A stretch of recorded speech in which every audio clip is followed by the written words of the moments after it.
Hello and welcome back to Global Value. In today's video, we're performing a fundamental stock analysis of Gilead Sciences Inc., ticker symbol GILD.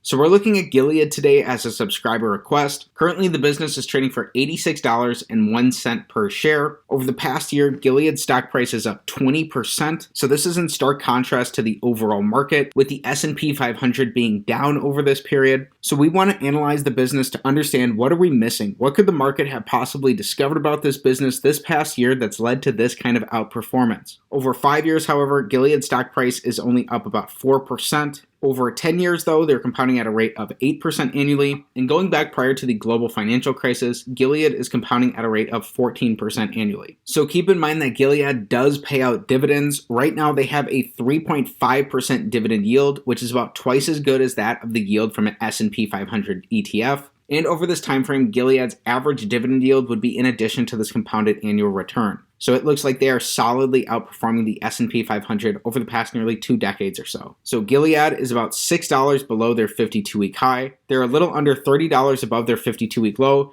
and they are a very large business. They have a $104 billion market cap. For additional background about the company, Gilead Sciences develops and markets therapies to treat life-threatening infectious diseases, with the core of its portfolio focused on HIV and hepatitis B and C. The acquisition of Chorus Pharmacy, Myogen, CV Therapeutics, Arresto Biosciences, and Calistoga have broadened this focus to include pulmonary and cardiovascular diseases and cancer. Gilead's acquisition of Pharmasset bought rights to hepatitis C drug Sovaldi, which is also part of combination drug Harvoni, and the Kite 47 and Immunomedics acquisitions boost Gilead's exposure to cell therapy and non-cell therapy in oncology. The company has multiple partnerships with other bioscience and pharmaceutical firms, and Gilead Sciences was founded in 1987 and is headquartered in Foster City, California. So for our fundamental analysis today, we are performing the Select 6 analysis, taking a checklist-style approach of 6 standard financial metrics to come to a holistic and beginning understanding of Gilead based off of their business fundamentals. So this analysis is still a work in progress, and it's an opportunity to learn in public, so it will continue to improve and get better over time. With that said, let's get right into today's analysis. So starting things off with metric number 1, we want their average return on capital over the last 5 years to be above 14%. And there are 2 key reasons for this. The first is that over the long run, over the course of decades, a stock is likely to return approximately what its underlying business returns, and these business returns are going to be captured here by return on capital. The second is that the average publicly listed business earns about a 7% return on capital, so by asking for 14% or higher here as a benchmark, we can potentially build in some margin of safety for ourselves based off the overall quality of the business being about twice as good as average. Gilead has earned high above average returns on capital in all 5 of these fiscal years. Over their last 12 months, they're earning about 21.5% returns on capital, and over these past 5 fiscal years, Gilead is earning about 21% average returns on capital, which are 3 times better than that of a typical business, and 1.5 times better than the benchmark we're looking for. So this is a very strong check to start things off here on metric number 1 for Gilead. Next up, for metric number 2, here we're taking a high-level overview of the growth of their business. So we're looking for revenue, earnings, and free cash flow growth over the last 5 years. And this metric is going to be all or nothing in nature. Either all 3 of these are going to be up for this to be a check, or if even one of these is down, this entire metric will be an X. We'll also be including their last 12 months worth of numbers in our calculations here. So over this time, Gilead has grown their revenues by a modest 4%, so their revenues are pretty stable. Their earnings, however, are down 28% over this period, and they have fluctuated in some of these years. They had a couple of charges to their earnings in 2020 that were non-cash expenses that depressed their earnings, although they have rebounded since then. They're still down over this period. And finally, while the company has been cash flow generative in all 5 of these years, when we look at the business currently, they're producing about 20% less free cash flow right now than they did in 2017. So with both their earnings and their free cash flows being down and their revenues only slightly up, this is an X here on metric number 2 for Gilead, as the business's gross and operating margins are down over this period as well.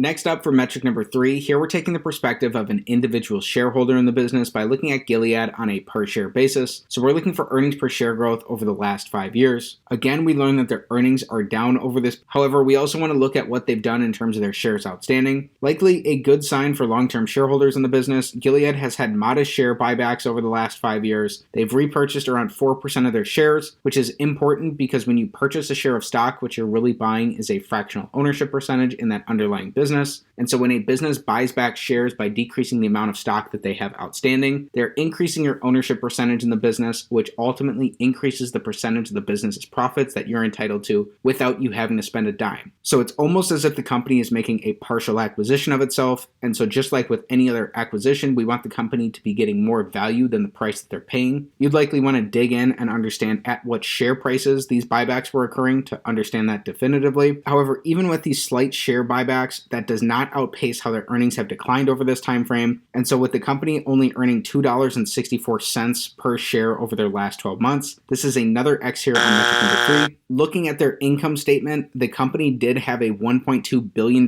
legal settlement over their last 12 months that they paid for, and then they also have $3.4 billion worth of in-process R&D expenses, as well as a $500 million loss on investments. While these aren't necessarily dissimilar from what the company experienced in fiscal 2020 or in fiscal 2021, they have impacted the business for several years now. And again, this is an X on metric number 3. Then next up, metric number 4 is going to be very similar. So here we're looking for free cash flow per share growth over the past 5 years. Again, we previously learned that their free cash flows are down by 20% over this time frame. And with only 4% share buybacks, this means that their free cash flows are also going to be down per share over this time frame, as Gilead has only produced $7.18 worth of free cash flow over their last 12 months. So this is an X here on metric number 4, and so far through our first 4 metrics, we have 1 check and 3 X's for Gilead. Next up, for metric number 5, here we're evaluating how the business is utilizing debt. So we don't want to be investing in overly levered businesses, because during economic downturns, it's overly levered businesses that are going to be at the greatest risk of poor outcomes. We want their net debt, which is their total debt minus their cash and their short-term investments, to be below the amount of free cash flow that the business has produced over the past 5 years. So Gilead took on $23 billion worth of debt in 2020 to pay for an acquisition. Since then, they've been paying this debt position down. Right now, they have $17.7 billion worth of net debt. Over the last 5 years, however, Gilead has produced $45.4 billion worth of free cash flow, so they are very easily able to support this debt load. And over their last 12 months, they produced $9 billion worth of free cash flow, which is about in line with what they've done on average over this time. So they'd be able to pay off all of their net debt with only about 2 years worth of free cash flows. So Gilead looks like it is very strongly cash flow generative relative to the net debt that they're employing in their business. And so this is a strong check here on metric number 5, as it does not look like Gilead is overly levered. Then our 6th and final metric, the big metric of them all, we want their average free cash flow to their total enterprise value to give us a yield that's above 5%. If this is the case, this will give us a slight risk premium to the yield of the 10-year treasury, and it'll give us a reasonable starting point for a valuation of Gilead. So we're using their total enterprise value because it takes into account both their market cap and their net debt position. Right now, Gilead has about a $122 billion total enterprise value. So this is going to give us a perspective of the business that's more similar as if Gilead were a private company. We learned that over the last 5 years, Gilead has produced $45.4 billion worth of free cash flow, meaning that in an average year, they're producing $9.1 billion worth of free cash flow. So when we divide their $9.1 billion of their average free cash flow by their $122 billion total enterprise value, that gives us about a 7.4% average free cash flow to enterprise value yield for Gilead. So that would be above that 5% risk premium we're ideally seeking. That's more than twice the yield of the 10-year treasury. And so on a historical basis of their free cash flows, this is a check here for Gilead.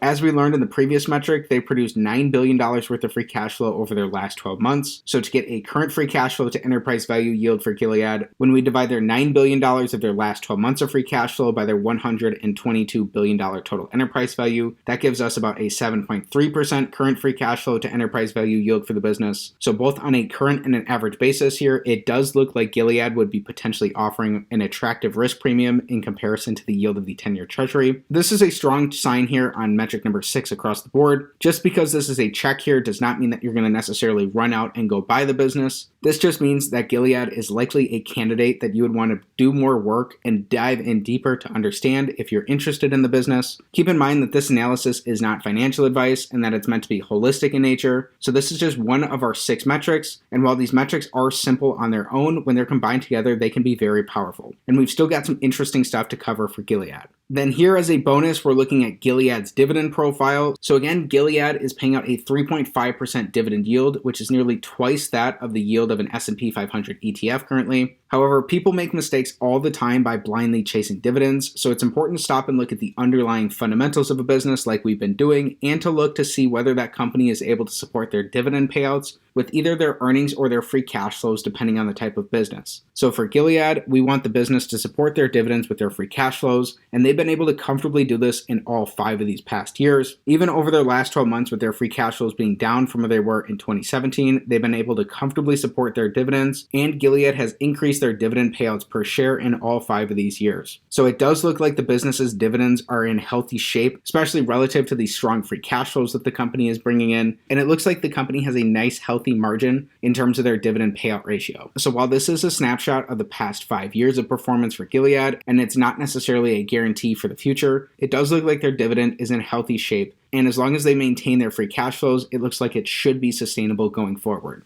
Then everything we've discussed so far is important, but there's something missing that in my opinion is the main reason to analyze Gilead, which takes us on to using a discounted cash flow model to come to a potential fair value for Gilead. So a discounted cash flow model is just like any other model in any other discipline. Its outputs are going to be sensitive to its inputs. So here we're starting with Gilead's current free cash flows, which are just about where they've been at historically over the past 5 years. Then we're using historical growth assumptions for how the business has grown their free cash flows over the past 20 years to project these out into the future over the next 20 years. It's up to you to do your own homework to determine whether or not these are going to be potentially accurate and applicable going forward to give us a baseline projected estimate for Gilead. So if we assume that they grow their current free cash flows at a rate of 8.8% annually over the next 10 years, then assume a terminal stage for the business over the 10 years out after that. If we were to add in the company's tangible book value, which gives us an approximation of the company's tangible net worth per share, and then we were seeking a 15% rate of return from Gilead, which is what Warren Buffett is looking for out of investments, it looks like a fair value for Gilead would be right around $64.50 per share. So that would be more than $20 below what their current stock price is at. And it looks like there would not be a margin of safety in the business based off today's valuations. There are some key points to keep in mind here. So one is that this 15% rate of return would be including their 3.5% dividend yield. So we would not be doubly counting dividends here.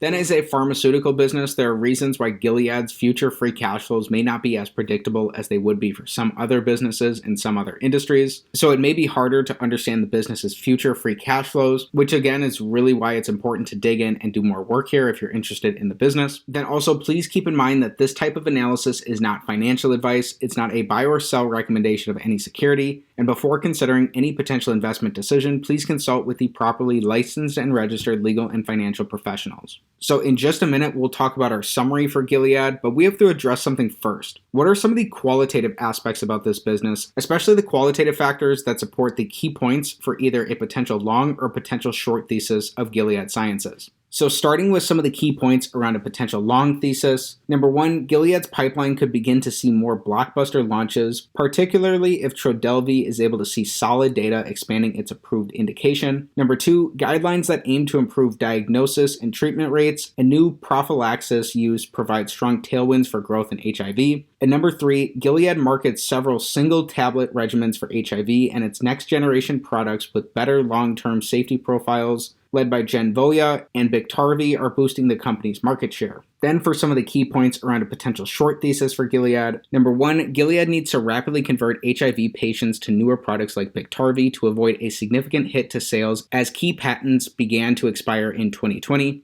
Number two, pricing pressure and reduced willingness to pay for convenience could weigh on Gilead's growth. Atripla became a generic competitor to Gilead's new HIV products in 2020, and competing hepatitis C regimens are giving PBMs the ability to negotiate aggressively. And number three, Gilead's late-stage NASH failure, lower filgotinib potential, and slow growth for cell therapy, Yescarta, put pressure on recent oncology acquisitions for growth. So hopefully that offers a potentially balanced perspective around some of the key qualitative aspects that support either a long or a short thesis for Gilead. Now it's time for our wrap-up. So in summary, Gilead currently checks the box on 3 out of 6 of our select 6 metrics. On both an average and a current basis of their free cash flows to their enterprise value yield, when we compare that to the yield of the 10-year treasury, it looks like those yields are approximately double the treasury yield right now, and that they would be offering that potential risk premium we're seeking, so it does look like Gilead is potentially interesting to dig in and learn more about on that basis. Then it looks like both off of their average and their current free cash flows that Gilead is able to easily support their net debt position. While the company has bought back 4% of their shares over the past 5 years for modest share buybacks, because their earnings and their free cash flows are down over this time, the company is down on a per share basis. Their revenues are just slightly up, but pretty much just stable over the past 5 years. Meanwhile, though, Gilead does earn above average returns on capital, coming in with a pretty consistent 21% average return on capital over the past 5 years. Then looking at their dividend profile, the company pays out an above average 3.5% dividend yield, which does look like it's healthily supported by the company's free cash flows, even if they are down over the past 5 years, and that Gilead has grown their dividends in all 5 of these years. Then finally performing a discounted cash flow analysis of Gilead Sciences. If you've done the work and you believe that those historical growth assumptions are going to be accurate and potentially applicable for the business going forward, then it looks like from today's valuations, if you were seeking a 15% rate of return for Gilead Sciences, that a fair value for the company would be approximately $64.50 per share. Gilead did trade at that range as recently as September of 2022. So although the company has had a recent run-up in its stock price, there is the potential for the business to come back to that range. And again, that 15% rate of return is what Warren Buffett is ideally seeking in a business. Although based off of his understanding of the predictabilities of the future free cash flows of the business, he is seeking to get a margin of safety on that 15% rate of return as well. So again, because Gilead is a drug manufacturer and a pharmaceutical business, its future free cash flows may not be as predictable as the future free cash flows of some other types of businesses.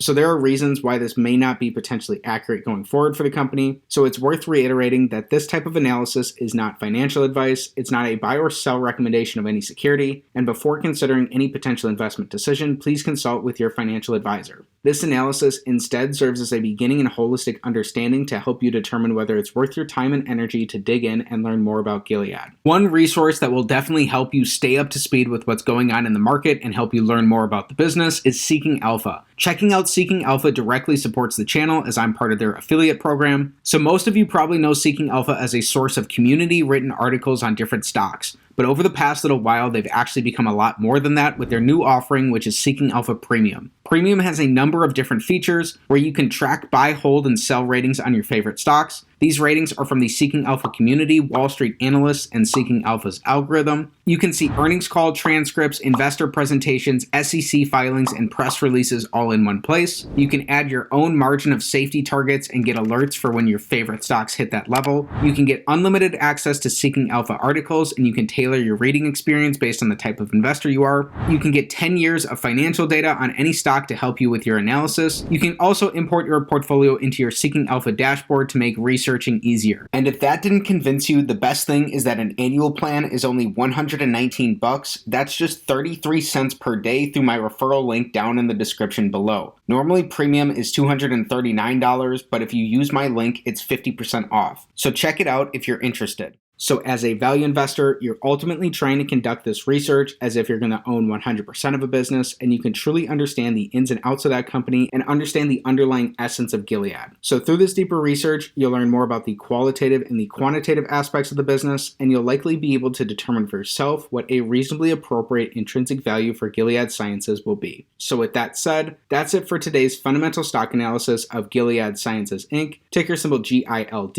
So again, we looked at the business today as a subscriber request, so I'm happy to make an analysis of the company. So if you enjoyed today's video, please be sure to like the video, subscribe to the channel for more stock analysis videos, and comment down below for what business you want me to take a look at next time. Thanks for learning about Gilead Sciences with me, and have a great day.